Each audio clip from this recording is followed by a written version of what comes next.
Bank Ghana. The acting Group Chief Executive Officer of the First Bank Group, Olusegun Alebiosu, said the rebranding of FBN Bank Ghana to First Bank Ghana represents a significant milestone in the bank's vision to becoming the leading international financial service group in sub-Saharan Africa. It's a great opportunity to renew our pledge to deliver the gold standard of service and introduce innovative solutions that meet the dynamic needs of our customers.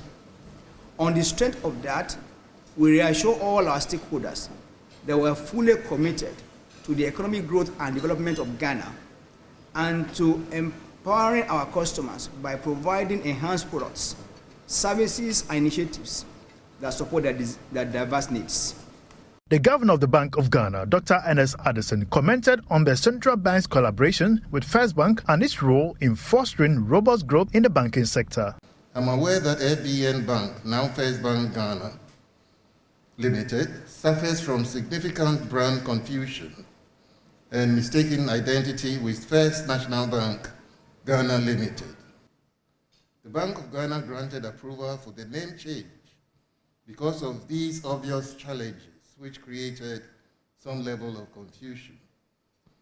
It is worth noting that the bank has started implementing a rebranding marketing strategy, which is expected to be seamless. As the regulator, Bank of Ghana is fully committed to remain vigilant in its oversight operations of all financial institutions in the country. The Minister of Finance, Dr. Amin Adam, commended First Bank for its exceptional financial performance and resilience in the face of economic challenges.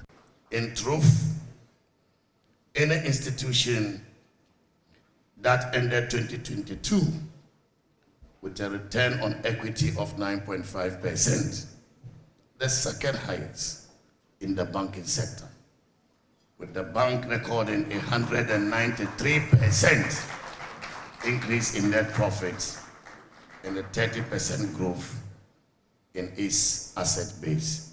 The First Bank Group subsidiaries that have transitioned from FBN Bank are First Bank UK, First Bank Sierra Leone, First Bank Gambia, First Bank DRC, and First Bank Guinea.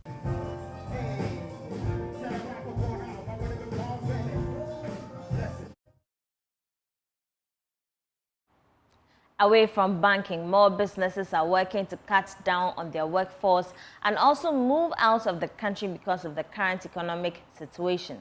That's according to Food and Beverage Association of Ghana. This is coming on the back of recent moves by some multinationals to shut down their operations.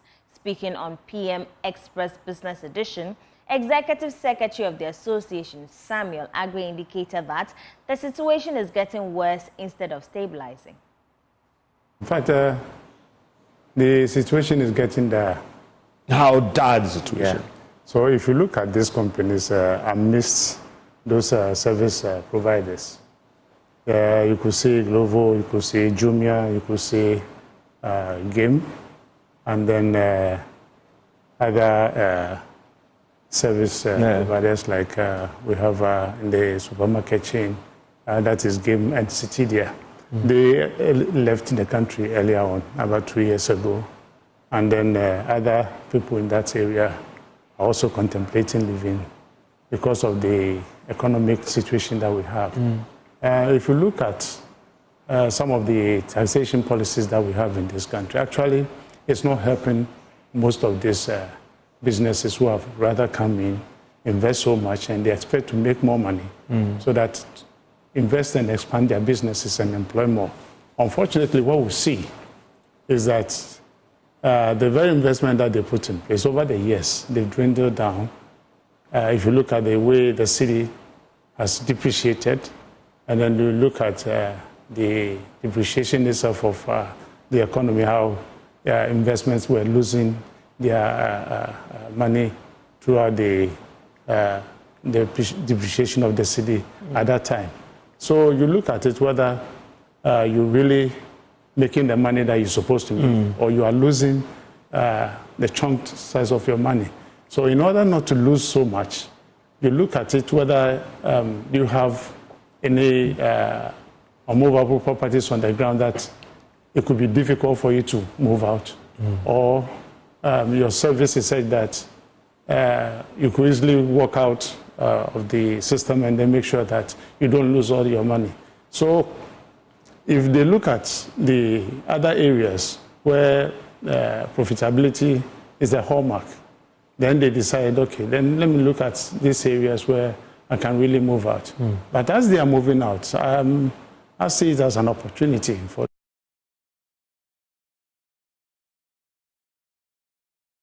Speaking on the same program, economist Professor Robert Osei called on government to address the high cost of doing business in the country. I mean, if your physicals are problematic, that will have implications for your exchange rate. Okay, so clearly the environment has to be improved, the economic environment has to be improved. And when we say the economic environment has to be improved, it comes with a gamut of things, right? So your debt situation has to be improved. You shouldn't default on your debt so that your outlook by investors will be positive, and that then confers some sort of economic benefits to the country. So taxes are important, but also looking at your physicals. And more often than not, and again, every time I have spoken on this, I say that if you have a physical challenge, resolving it is not just by taxing people, because taxes in themselves will come back to bite the physicals. Because if you tax people and it affects economic growth, just as we are seeing foreign investors actually leaving, that then will mean that you have less base from which you can actually tax, right? Because it's a cake. And so if you can grow a bigger cake, then even if you are taking 16% or 17% of that cake, then you have a large amount. But if the cake is very small, 17% will be very small as well. Now, some oil marketing companies have started increasing prices of some petroleum products at the pumps since this morning. The announcement came in the first pricing window of May. The following report has more. Market leader Goil is selling a litre of petrol at 15 cedis, 22 pesos. However, the price of diesel has been reduced to 14 cedis, 65 pesos per litre. Meanwhile, Star Oil has reduced its petroleum product on the market. Petrol is selling at 13 cedis, 99 pesos, while diesel is going for 13 cedis, 97 pesos. According to some of the OMCs, the adjustment was influenced by rising price of crude oil on the international market and the depreciation of the cedi. Some market analysts earlier predicted that price of petroleum products will stabilize at the pumps due to the current development on the global market. The increase in some cases could push transport operators to begin a fresh round of negotiations to increase fares. Let's go on phone and engage the Executive Secretary of the Chamber of Petroleum Consumers, Duncan Amar. Thank you very much, Duncan, for joining us on Business Live. Why are we seeing some OMCs reducing prices? What's the situation with Star Oil and Goil? Can you tell us? Well, it is quite a shock that we are seeing what we are seeing, but it's also not surprising if you know what informs the pricing of oil, particularly in view of other OMC. Oil for the past 24 months has been selling higher octane fuel, the one you would call RON 95. That same fuel for the other oil marketing companies sell for a special price. Gold decided to sell that particular fuel for the price of regular. I am not surprised that they are now moving to that range where now the 95, RON 95 that is sold by other oil marketing companies for a different price is the same price that Gold is probably quoting now. The diesel, yes, we anticipated diesel could have gone down, and they rightly did. Petrol could have gone up, but the margin of increase is quite high. What we suspect from the market reading is the depreciation of the cedi. Within the past 2 days, just 2 days gone by, you've seen the cedi move from about 14.05 to about 14.35. And if the OMCs do not factor this, there's a huge possibility that they may finish selling for the window and would have under recovery. And so I suspect that may be informing the shocking price you are seeing from oil. But that again, notwithstanding, gold is basically moving towards what the other oil marketing companies have been selling as specialized fuel around the 15 Ghana cedis. The only worrying signal now for the market is that once the fuel prices move above 15, there is a huge potential for the cedi to dollar exchange also to move towards the 15. And so there's every indication that the cedi might depreciate further, and then again, fuel price might go up further, even for the second window of the month of May. This is quite clearly is that we are getting into some very difficult times ahead. So should we then expect more OMCs to reduce their prices, or we should stop hoping? I don't think it will be good at this point to give Ghanaians of further reduction. It is our wish that it happens. We were actually hoping that there's some stability for this window in view of the fact that petrol or gasoline should have gone up by some 3%. Diesel could have come down by some 2-3%. LPG could have come down by some 3%. So we were thinking that cross pricing would kick in for this window, where instead of going up and coming down on petrol and diesel, they will maintain prices so that, I mean, you gain here, you put here, you put the two together, you are able to at least recover on the market. But as it stands, petrol has shot up hugely, and then diesel didn't go down that much. And so you can safely say that if you do the mean value for the two, prices have rather gone up the window when we expected some stability for the window. But also for a state-owned company and market leader, one would think gold should have rather reduced its prices. What do you think? That expectation would be fair. We would have equally thought that they could help, the market. But like I indicated earlier, the past, month, been selling that 195, which I've been advertising on networks as yours. That 195 in the world will come a bit differentiated from the regular 191 that the other oil marketing companies sell, for regular prices. We suspect that it is the differential between the regular price and the 195 that is at play now that gold is deciding to charge. We also pick from the grapevine that the same gold is now thinking of adding to its mix the octane number 91 so that they can have two different prices for the higher quality or higher octane 95 and the relatively lower octane 91. There could be different prices, but as it stands, the only excuse we can probably get from them will be that they are charging for the 95 that they've been selling for a while. Other than that, the prices they are quoting, we do not think that would help. Again, lastly, the NPA would also need to be minded.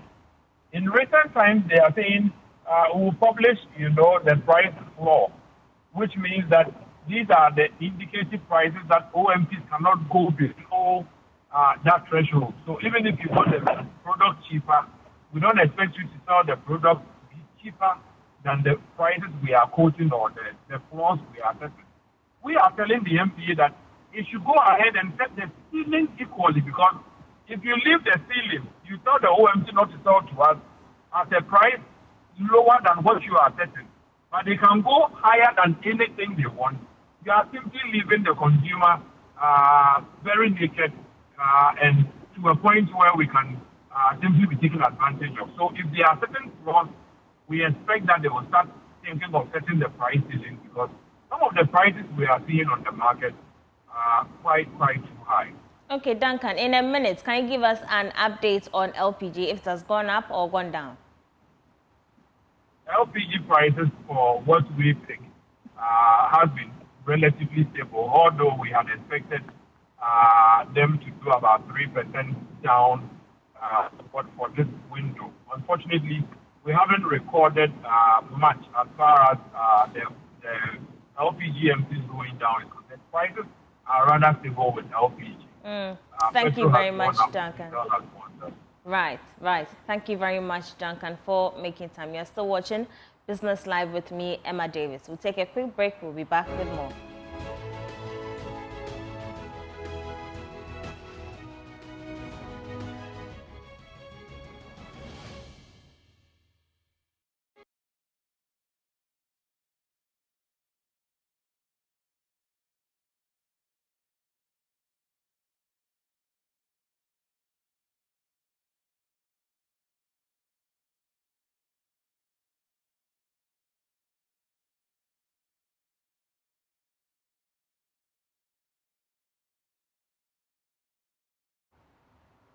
Welcome. Some automobile players have reiterated the need for an urgent solution to the lapses in automotive policies.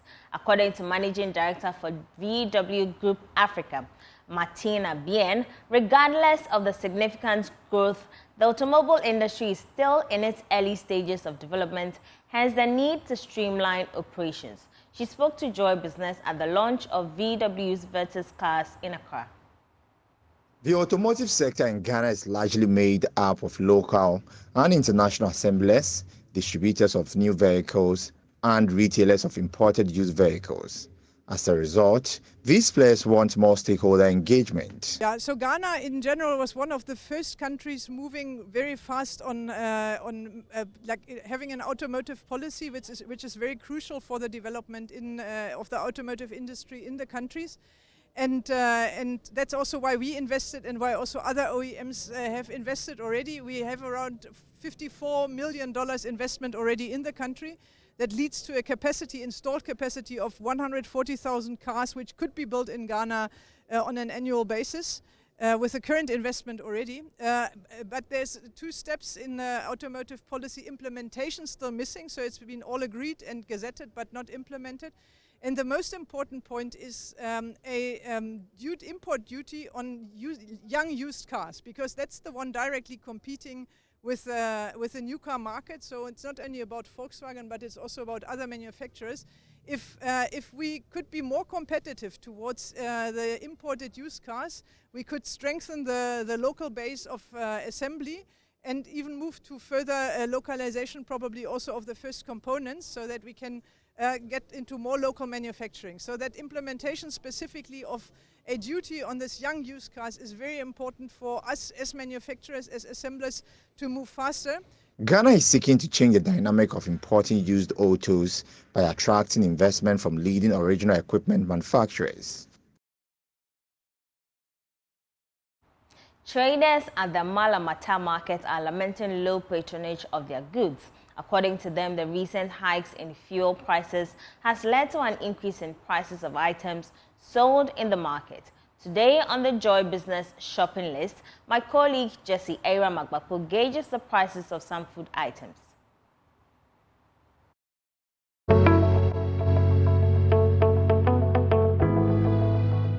Hello and welcome to another edition of the Joy Business shopping list. Today we are at the Malamata market to find out how much it will cost you as an individual or a food vendor to purchase beans for your individual consumption or for your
That's how we part company on Business Live today. I am Emma Davis. For more news, do log on to myjoyonline.com. Have a good evening.